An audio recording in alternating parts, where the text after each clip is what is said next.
Hello, this is Tiffany, and I'm so excited to share the daily devotional with you. This is based on Pastor Frank's message last Sunday on values that build vision, talking about unity in everything. And if you haven't watched it, I recommend that you do. You can find it, I believe, on the Bethel website, or you can find it through social media, just finding different ways to watch the sermon. So I recommend it for you.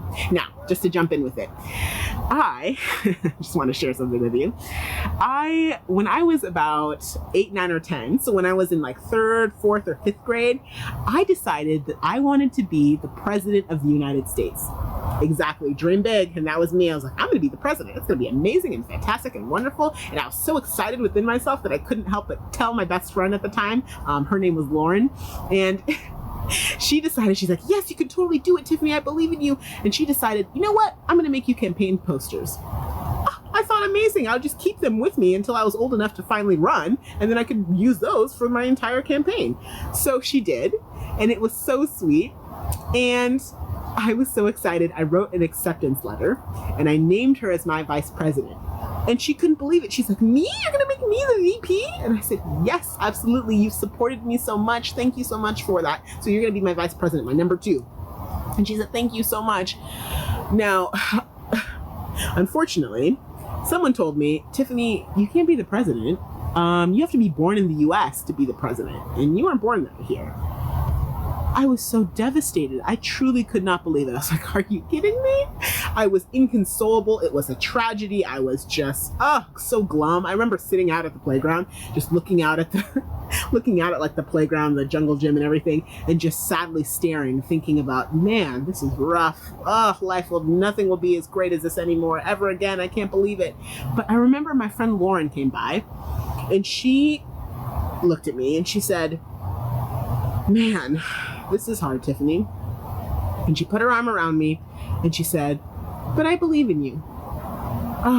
Those words meant so much to me. I couldn't even describe it. I was like, oh, wow, thank you for that. I really needed that support and that encouragement. She was with me through the ups and the downs, the highs and the lows, through my whole campaign that I had had. And that's exactly how our faith walk, the people that are around us in our faith walk, is supposed to be as well. We're supported. We do this together with other people. We're not meant to do this by ourselves. In fact, Pastor Frank said, one of his points was, unity is walking out my faith with others. Wow. I mean, we should be following Jesus, but guess what? We should be following Jesus together. And there are many benefits from doing it with other people instead of doing it isolated. In fact, Proverbs 27:17 says, as iron sharpens iron, so one man sharpens another. Wow, we can learn from other people. Now, we can be sharpened through prayer. We can be sharpened through encouragement. We can be sharpened through challenging us in an area. We can be sharpened through all these things, breaking bread and just being near one another. So many ways that we can be sharpened.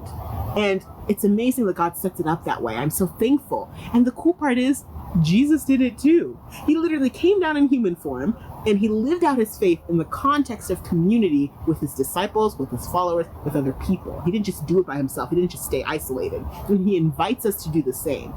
What a great example that we have in him to follow. Now, I say that like, oh yes, of course, just live in community with other people. But I can recognize that isolation directly comes into conflict with that. It is so difficult, especially during this season, during this time. I don't know about you, but I have been isolating sometimes, and I'm like, I know that I shouldn't be doing this, but I still do it. It's difficult during the season that we're in. It's very hard, and it sometimes is the more appealing thing to do, but trust me, community is worth it. And the best part is that Ecclesiastes 4:9-10 says, 2 are better than 1 because they have a good return for their labor. If either of them falls down, one can help the other up. But pity anyone who falls and has no one to help them up. Oh my goodness. I mean, isolation is not good for us mentally. It's not good for our bodies. And it leaves us vulnerable to the attacks from not only the enemy, but from everything else. It just leaves us standing there. Have you ever fallen either emotionally or mentally, and you're like, I need somebody to help me get me back up because I can't get up by myself. I'm having a really hard time going at it right now. So that's the benefit to being in community. We can help one another up because we will fall, but we can help each other up regardless of that. So I urge you, if you are walking alone right now, how can you get connected? Well, one of the things you could do is literally to join a life group. I think it's just beneficial to be in community with other people, whether it's a life group on a Bible study or a topic or an activity or a life controlling issue, whatever it may be. Join that life group and be in community with those people. Now, that's just one way. The other way is you can literally reach out to anybody. Reach out to the people in your life. Reach out to the people that you want to talk to. Call them, text them, phone them, Zoom them, do a video call, whatever it may be. There's so many ways right now. I know it may seem like we're in such an isolated state, but that's not the truth. We can be more connected. It's finding creative ways to be more connected now than we were before. So I just want to remind you that we were not meant to do this by ourselves. I want to remind you that you are in a community of believers. If you call Bethel your home, welcome to the family. If you don't, then hey, I invite you to do so, because we would love to have you be a part of it as well. So remember, we need each other. We need other people. I need other people. I can't do this by myself, and we weren't meant to. Thank you guys for listening. I hope you have a great rest of the day and enjoy this time with your everybody.